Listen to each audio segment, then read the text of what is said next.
Kenneth is an amazing writer and scholar, Miller, is a historian, and he works really closely with the contemporary community.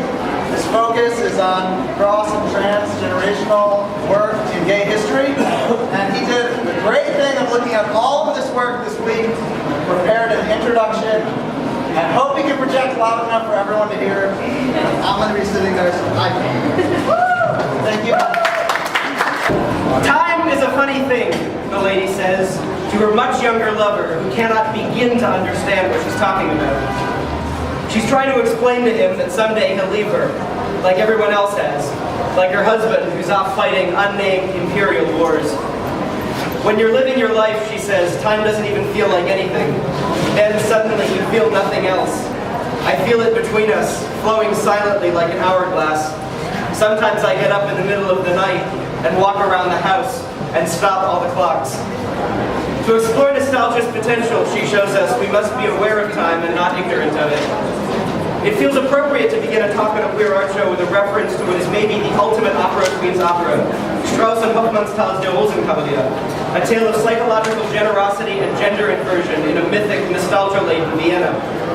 The lady and the young man are both sung by women. The young man will later win his new girlfriend over by dressing up like one. The lady will give him up graciously, but it is not a tragedy. She will have more lovers. Time will continue to pass. We can't be afraid of it, she says. God made it like he made all of us. In a recent essay accompanying the exhibit Indifferent Idols in the Taipei Contemporary Art Center, Ashkan Sepavan wrote of a ritual he performed with friends, all faggots, as a conscious alternative to the party, quote, brutal and selfish, horny for control and domination and success, that many gay men they knew were attending. In the ritual, the faggots washed their feet as they chanted, I cast out all that no longer serves me. I was talking with a friend last week about queer mentors, and I said I felt lucky to have so many. Watch out, he said. Don't get trapped in someone else's nostalgia. I feel that imprisoning nostalgia less from the older queer men and women in my life than from the queer culture of people my own age, which seems to be sticky with it, with a desire to remain ignorant of the passage of time, to return to some idealized 1970s of the imagination, some Tom of Finland fantasy where we could fuck without fear. Left undiscussed, always, the definitions of we, fuck, and fear. Ironically, I do not think the state of being trapped in old images is the result of too much engagement with history, but too little. We are scared of age, of death, of dying.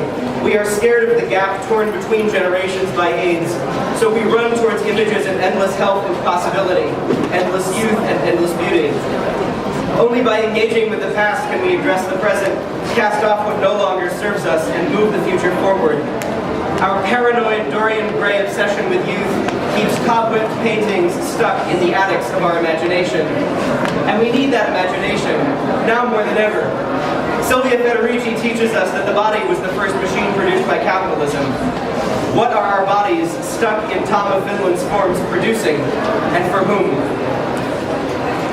I'm using queer ahistorically today to talk about a variety of specific same-sex loving institutions, by which I mean the social formations that arise to contain and express same or similar sex love, desire, and intercourse.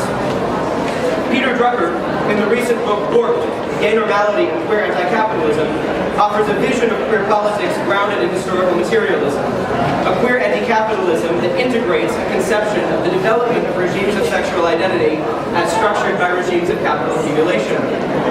By now we all surely know that there is no such thing as a single trans-historical homosexuality to be explained by any single theory.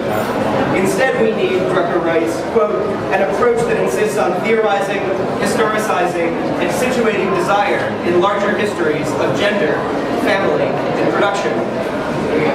Identities, in this view, are where the socio, bio, and necropolitical rubber hits the road of lived experience, where they become flesh.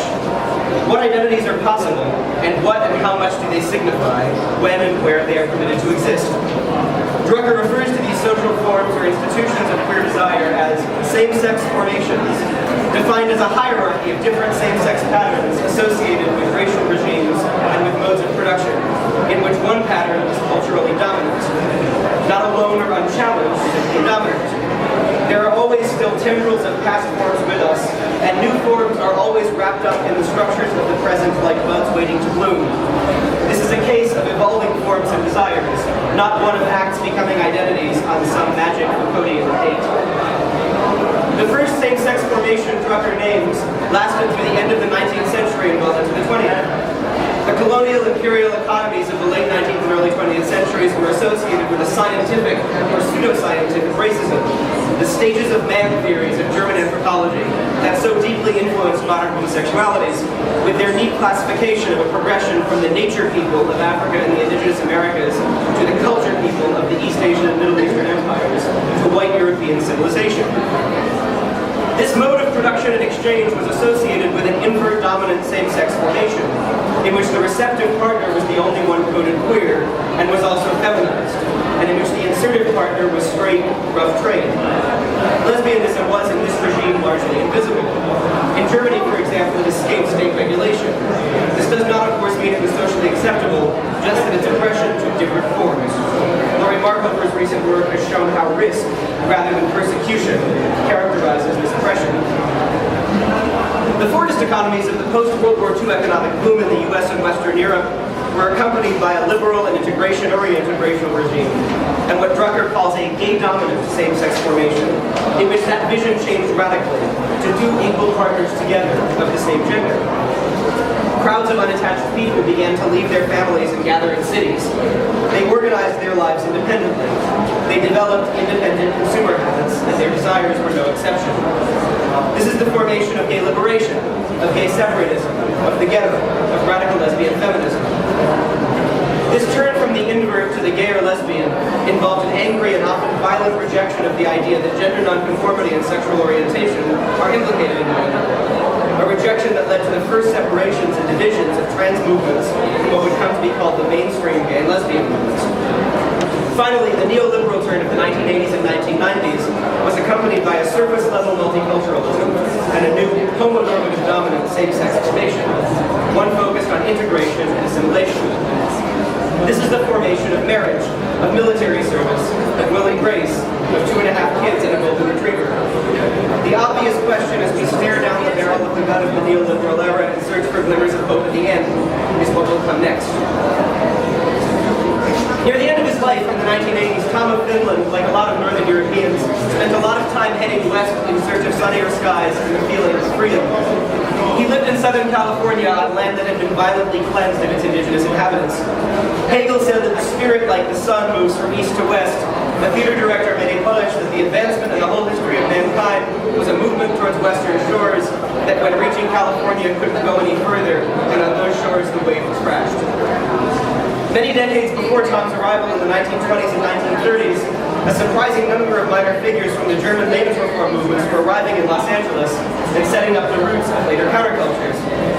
These movements endorsed a return to nature for practices like vegetarianism, natural healing, and nudism. These practices often included free love and other radical departures from bourgeois norms of bodily regulation, family hierarchy, and citizenship.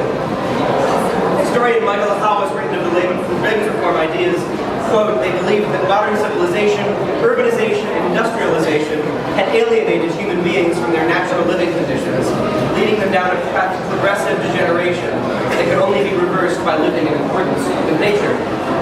Parts of this movement laid groundwork for the eugenic and racist agendas of fascism. Many of its advocates linked the health and wholeness of the individual body and soul as essential to the health, wholeness, hygiene, and strength of the race and nation. We cannot neatly separate the nudist hippies of gay liberation from Tom's masculine fantasies.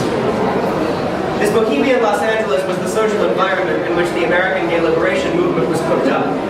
This movement, of which Tom's images were a powerful part, enacted the shift from invert dominance to gay dominance. Tom worked in advertising in Helsinki for most of his life.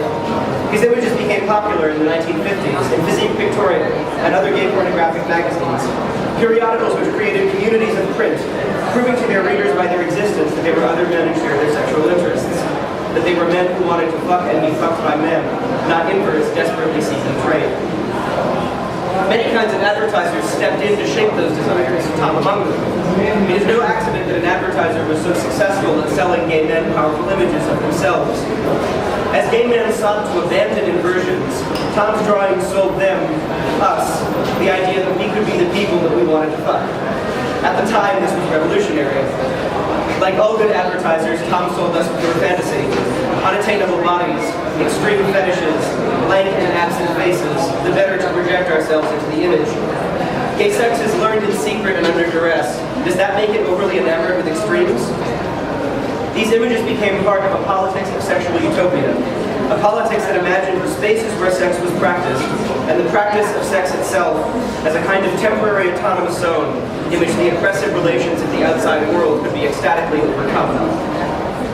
As an alternative to neoliberal homonormativity's offers of Stepford wife conformity, that ecstatic vision can still seem compelling. This is the origin of today's culture of 70s nostalgia. But for today's gay men, the idea that we can be what we want to fuck has turned from a revolutionary creed into a dull, crushing responsibility, a death cult of endless bodily availability. In this cult, it is forbidden to talk about age and death and the body's limits, because the promise of the limitless body and of limitless bodies, of having and accessing them, seems like our singular achievement. These days, in the words of Frohne-Brinkmann, whose work hangs in this show, homosexual men are just men, but worse. Our bodies produce misery and exclusion. They produce profits for gyms, vitamin supplement manufacturers, meth dealers, and Adidas. We have shoved away any engagement with gender and violently rejected that which is coded as feminine. When we do engage with gender, it is to tell ourselves that pictures of the same muscular, hairy men we jerk off to wearing lipstick or fishnets are somehow going to bring down the gender system. Relatedly, we tell ourselves that we can do politics as a series of consumer choices, that we can make change without organizing it. The oppressive relations of daily life code the sex we are allowed to have. Yes, we can fuck without fear again, if we have health insurance and can pay co-pays and agree to submit ourselves to cellular reorganizations from Big Pharma. Prophylactic treatments for sexually transmitted infections were, my friend the scholar Carrick has reminded me, pioneered on the controlled population of black soldiers leaving American bases during World War I, when military higher-ups injected mercury up their dicks, worried that they would infect innocent white women. We are a population controlling itself. It is much less common to find market niches oriented towards lesbians than gay men. In the lesbian world, the gay-dominant formations politics led to the development of women in lesbian-only spaces where, it was like their gay counterparts, many radicals imagined power structures of the outside world might vanish.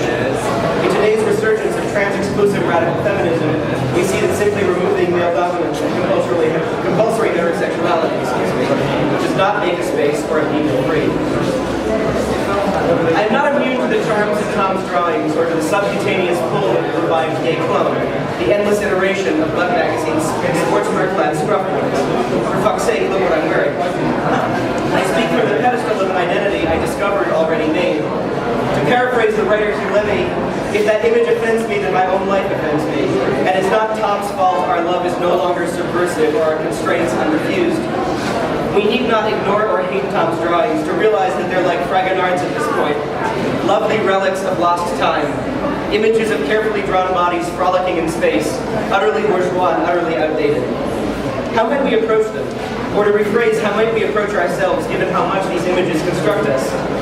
What new images might make us desire cycles, desire aging and death, desire the passing of time? What queer desires might accompany the politics we need? A politics that marries an understanding of how social structures shape us and demand changing, with an insistence on joy, on sexual freedom and liberation, and on the experience of unified connection that both aesthetic and sexual experiences can bring. In a 2002 essay, Eve Kosofsky-Sedgwick wrote of two possible modes of textual approach. A kind of paranoia, she wrote, characterized most queer interventions to date, her own included. This paranoia either tells you what's wrong with a particular pre-existing thing, or offers an alternative to it. Either way, its value arises out of its relationship to that pre-existing thing. The paranoid mode of criticism depends on that relationship, and relies on the naive belief that exposing a problem resolves it. As it turns out, it doesn't. We simultaneously understand in immobilizing detail the weight of the horrible structures we carry on our backs and are obsessed with living among and fucking those structures symbols. These symptoms are not contradictory. Organizing in pure opposition to a structure leads to organizing in that structure's reflected image. As an alternative, Sedgwick offered what she called a reparative mode of engagement. Looking to the child psychology of Melanie Klein, she argued that damaging, troubling part objects could be refashioned into nourishing wholes, whether they be of texts, images, interpretations, or histories. alive, regardless of whether their authors intended us to be nourished by them. This too can be a kind of resistance. We can move further beyond something we no longer need by using the parts of it we still do than by simply orienting ourselves in simple opposition. To explore nostalgia's potential, we need to be aware of time and not ignorant of it. Tacking into the queer desire for history instead of running away from it, looking to our shared pasts for the tools we need to wage our freedom struggles in the present, could help us step away from a set of images that no longer offer anything other than the embrace of nihilistic, hedonistic, and profoundly boring conformity. What happens if we stop the clocks? Not by chance or in a sleepwalking dream, but intentionally and with our eyes open.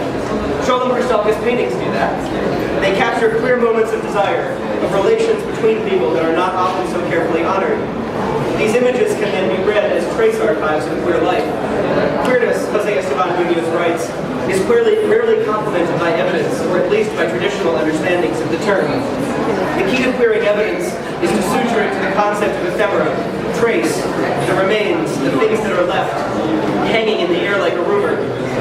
Vitrines of queer zines and the cut-ups of Carol Radziszewski and Trisha D'Angelo, or the archival fever dreams of Kenneth Ingar, embrace our desire for old images as they destabilize them, offer them up sliced and folded and refolded and placed behind glass, modes of presentation that invite and demand engagement rather than wholesale adoption. A reparative engagement with the image vocabulary of male homosexuality might begin, as Munoz did in the essay from which my quote is excerpted, to seek archives of flow, femininity, connectedness, and welcome, even spaces overwhelmed by mass for mass of bored fantasy. How do we make queer space more capacious? Przemek Piszczek looks at Tom's drawings, removes the figures, and reproduces just the backgrounds. There is room for all of us in these unremarkable spaces. To approach images of ourselves with love, with a desire to repair, we must also know when to cast off, what no longer serves us. Leon Eisermann shows us meth pipes wrapped around each other in deadly, exhaling embrace. I live on this block, and in the past year the number of crystal emoji on Grindr profiles, signifying crystal meth, has at least tripled. And I know two people, not closely, who have lost their apartments and fled the city because of it. This is happening here, now, right around us. What do we intend to do about it? What makes us increasingly need meth in order to have sex with one another? We need it in order to preserve the fragility of desire learned under duress. A desire that can be so easily shattered, a desire that requires military-grade amphetamines to function, is, luckily for all of us, not a particularly strong desire. It is a desire generated out of self-hatred, out of a feeling of never living up. Konstantin Hartenstein paid supplement labels that speak to the fragility of this desire for acceptance through the embrace of a masculinity that was toxic to begin with, and in the past 30 years has sat out in the sun getting more and more rotten.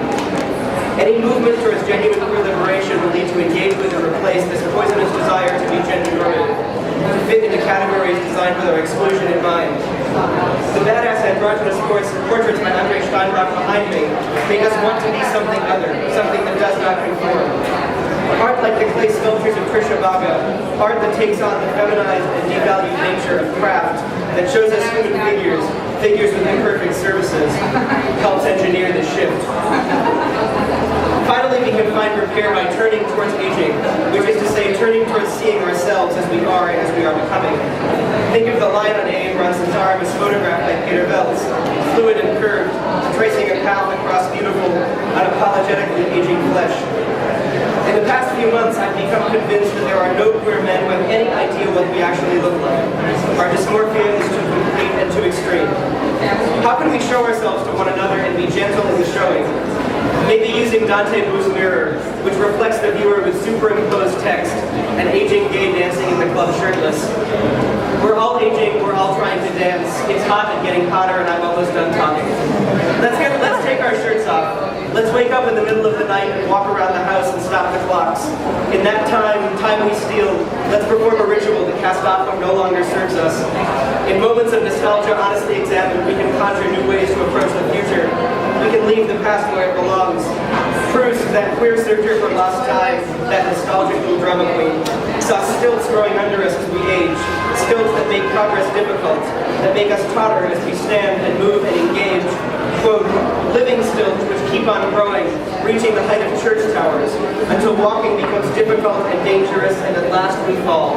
I was terrified, he wrote, that my own were already so high beneath did not think I was strong enough to retain for long a past that went back so far and that I bore within me so painfully.